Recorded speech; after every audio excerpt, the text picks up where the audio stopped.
ये आप लोगों ने फाइंडिंग क्यों ली कि साहब ये फर्जी वकालतनामा पेश हुआ? ये आप लोगों ने फाइंडिंग क्यों, ये आप लोगों ने एफिडेविट्स क्यों झूठे फाइल किए? इसके बारे में भी तो क्या इतनी आसानी से छूट जाएगा? और अगर हमने एडवोकेट्स को छोड़ दिया तो क्या सामान्य जनता क्या ये कहेगी कि हम झूठा एफिडेविट फाइल करें तो हमको जेल भेज दिया जाता है? एफिडेविट तो अगर फर्जी एडवोकेट फाइल करे तो उसको माफ कर दिया जाता है। ये दोहरा चरित्र क्यों? क्या जवाब होगा हमारे पास, ये बता।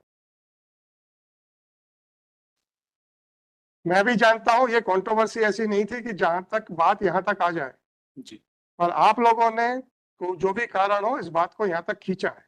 जब जो व्यक्ति कहता है कि ये मेरे सिग्नेचर नहीं है, आप कहते हैं कि हम नहीं विड्रॉ करेंगे अपना वकालतनामा, तुमसे जो करते बनता कर लो। ठीक है, मैं मानता हूं। मैंने पांडे जी से बाहर ये भी बोला था कि आपको यदि लग रहा है तो मैं विड्रॉ कर लेता हूँ। आपकी बात नहीं है। पांडे जी ने जब यह स्टेटमेंट दिया था कि आपके फादर साहब से जब उन्होंने 2 बार कहा, उन्होंने इस तरीके से बोला। हेलो, मैंने मृगेंद्र सिंह सर थे साथ में, मैंने उनसे उनके सामने बोला था पाठक जी से। पाठक जी ने मुझसे एक ही बात बोला था, मैंने आपसे कोई मदद नहीं मांगी और मैं आपसे इस मैटर में कोई बात नहीं करना चाहता। सुनाई नहीं दे पाया। तो अब आप ये बताइए कि फर्जी वकालतनामा और फर्जी हलफनामा पेश करने पे क्या निर्णय किया जाए, बस इतना पूछ रहा हूँ।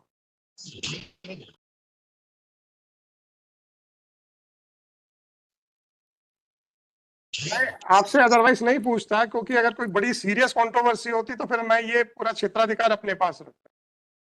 यह कंट्रोवर्सी आप लोगों ने पैदा की है। मैं जानता हूं कि जब बहुत सारे लोग होते हैं किसी केस में तो सामान्यतः 1 या 2 व्यक्ति आते हैं, बाकी वो प्री साइंड वकालतनामा लेके आते हैं। I know that. परंतु प्री साइंड वकालतनामा में से अगर कोई एक व्यक्ति आपके पास आके कहता है कि मैंने साइन नहीं किया है, तो आपको हट जाना चाहिए था, ये मेरा विचार है। परंतु पांडे जी का कहना है कि भाई उनको साफ साफ मना कर दिया गया कि हम नहीं हटेंगे। ये आप लोगों का प्रोफेशनल मिसकंडक्ट है कि नहीं, मैं उसके ऊपर बात नहीं करूंगा, राइट, क्योंकि मेरा जुरिस्डिक्शन नहीं है, बार काउंसिल का जुरिस्डिक्शन। सवाल इस बात का है कि जब हालात यहां तक आप लोगों ने पैदा कर दिए कि उसको एसपी को भेजना पड़ा, क्योंकि तब तक भी कोई भी पीछे हटने को तैयार नहीं था और हैंडराइटिंग एक्सपर्ट की रिपोर्ट आ गई कि वकालतनामा पे दिलीप पांडे साहब के दस्तखत नहीं है। मजे की बात यह है कि जो रिपोर्ट आ गई थी उसको एंटीसिपेट करते हुए आप लोगों ने 2 हलफनामे पेश कर दी। एक गलती को छुपाने पे एक और गलती की, और उसमें एक चूंकि स्वर्ग सिधार गए हैं इसलिए हम कुछ कर नहीं सकते। रहा सवाल दूसरे का हलफनामा आ गया कि मेरे से तो खाली कागज के ऊपर साइन कराए गए।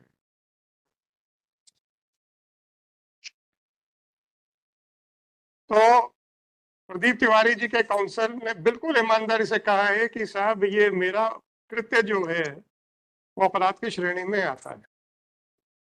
मैं ईमानदारी से कहने वाली बात इसलिए कह रहा हूं, जहां पे हमारा डिस्क्रिशन होता है कि क्या अंतिम आदेश किया जाए, फाइंडिंग्स के ऊपर तो मेरा जुरिस्डिक्शन है, तब हम इस बात को ध्यान में रखते हैं कि इंसान ने गलती मानी है कि नहीं मानी।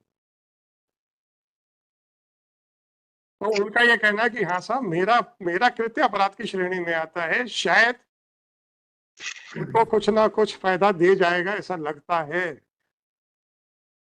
झूठा एफिडेविट फाइल करने को जस्टिफाई नहीं करूंगा मैं किसी भी तरीके से, परंतु अल्टीमेट कंक्लूजन में शायद इनकी ये स्वीकारोक्ति अगर ऐसा लगता है कि दिल से है, तो आदमी अगर सुबह का भूला शाम को घर आता है तो उसको भूला नहीं कहते, ऐसे हमारे बुजुर्ग कहते थे और हम इस बात को मानते हैं। एग्री। हाँ सर, आप लोगों ने ये परिस्थिति क्यों खड़ी की कि हमको हैंडराइटिंग एक्सपर्ट तक को बुलाना पड़ गया? आप लोगों ने झूठे एफिडेविट क्यों फाइल करवाए? इसका थोड़ा सा आंसर दे दीजिए सर, बाकी फिर अपन बाद में देखेंगे मेरिट्स को, इसको पहले इस क्वेश्चन को डिसाइड कर देंगे। Because both of them appeared before the notary, they put their signature, they sir stated their Aadhaar पाठक साहब, have you seen the reply given by Pradeep Kumar Tiwari? Yes, I have. देख लिया ना sir? You are just you are still contesting that reply. You are contesting that reply, contest कर लीजिए, परंतु handwriting expert को आप कैसे justify कर डिनाई कर पाएंगे? I admit that I have received wakalatnama duly signed by Why you did not withdraw yourself when Mr. Pandey had suggested you? It is not a case. It is not a case where Mr. Dilip Pandey, he all of a sudden stood up in the court and made allegations. I moved an application for that. And Mr. Pathak, don't try to twist the facts. मैं एक एक चीज की dates disclose कर दूंगा आपके, मैं एक एक चीज को डिस्क्लोज कर दूंगा, मैं आपके बोनाफाइड्स को डिस्क्लोज कर दूंगा सारे. my lord, Don't try to claim that you had moved an application for withdrawal. on that day, the application which was filed by Mr. Pandey was not available with me. And my lord had directed. अच्छा, पाठक साहब आपको कुछ कहना है handwriting expert की report पे? No, I do not question.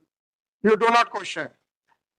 आपको कुछ कहना है with regard to the reply filed by Mr. Pradeep Kumar Tiwari that under what circumstances the affidavit was filed? If you want to say anything, sir, please comment upon that. Because earlier affidavit which was filed by Mr. Tiwari was duly authenticated by notary. ये उन्होंने स्वीकार किया है. आप पढ़िए तिवारी जी के affidavit पे, उन्होंने स्वीकार किया है कि मैंने नोटरी के जाकर रजिस्टर पे साइन किए हैं. ठीक. फिर उन्होंने एक्सप्लेन किया कि किस परिस्थिति में एफिडेविट टाइप हुआ है. अगर वो ये कहते हैं कि मैंने नोटरी क्या नहीं गया हूं, तो मैं फिर उनके वकील साहब से पूछता.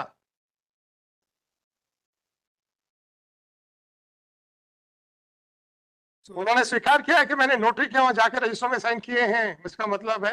पर इनका कहना था कि मैंने खाली केस के ऊपर मेरे से साइन दिए गए, उसके बाद उसमें क्या टाइप करवाया धर्मेश जी ने या जो भी है मुझे नहीं मालूम है, और मेरे से कहा गया कि चलो नोटरी के यहाँ पे हमने वो किए हैं. परंतु ये कहते हैं कि मैं वो उनका एम्प्लॉय था. इन्होंने कहा है कि मैं उनका एम्प्लॉय था. और इसमें धर्मेश जी का मैं एम्प्लॉय था. आपका कुछ कहना है इसके बारे में? नहीं, इसमें मेरा नाम तो कहीं आया नहीं कि मैंने कुछ. सर, मैं आपसे जवाब देने का समय दे रहा हूं, फिर मत कहिएगा कि आपने कुछ लिख दिया और मुझे मौका नहीं दिया. And overall, he tendered his unconditional apology. Why you created such a scene? Mr. Pathak, I am really shocked. There are a lot of judgments by Supreme Court that if there is some controversy with regard to the wakalatnama, then fresh wakalatnama can be filed. You drive that issue to this extent, and still you are arguing the matter. No, I am not arguing. Then what? I am stating my part only. I am not क्या arguing. कहना चाहते हैं आप? मैं ये कहना चाहता हूँ कि जो भी हुआ बोनाफाइडली हुआ. कोई बोनाफाइड नहीं है सर, कोई बोनाफाइड नहीं है. उसके बाद आप क्या कहना चाहते हैं ये बताइए. जैसा अभी आपने ही कहा कि मान लो 8 लोग हैं, 10 लोग हैं, और भाई साहब, एक ही साइन करता हो. आप पाठक साहब, आप दिलीप पांडे साहब की इस बात पे क्यों नहीं जवाब दे रहे कि इन्होंने आपको मना किया था, उसके बावजूद भी आपने इनकी बात नहीं मानी. मैं आपसे इतना कह रहा हूं पाठक साहब, ये वकालत मत करिए यहाँ पे अभी फॉर द टाइम बीइंग. आपसे इतना कह रहा हूं. It was You are in a dock, Mr. Pathak, you are in a dock. admittedly it was on a mistake on my part. Admittedly. I am not saying anything about filing of the wakalatnama. Admittedly, it was a bona fide mistake on my part. मैं आपसे इतना पूछ रहा हूं, जब mister Dilip Pandey ने आपसे कहा था कि मेरे सिग्नेचर्स नहीं है, प्लीज हट जाइए, आपने क्यों मना कर दिया?